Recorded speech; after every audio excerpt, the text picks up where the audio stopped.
paawa yung ginagawa mo o pagkain. Ha? Are, Na, tatay, papaawa-awa ka pa dyan eh. Tignan mo, ang dumi-dumi dyan oh. tatay mo yung ginaganyan mo. Hindi, nakakaasar lang kasi. So, tignan mo naman, sobrang dumi nung bahay nyo.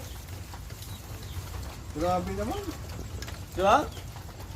Bakit? Ba't dyan mo pinapatira? Di ba ang laki ng bahay nyo?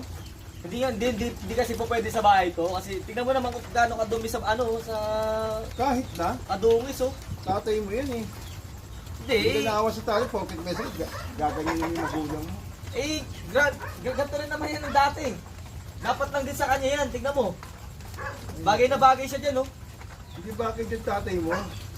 Ha? Oh, may sakit, sinasamantala yung kabaitan ng tatay mo eh. Oh. May sakit tatay mo,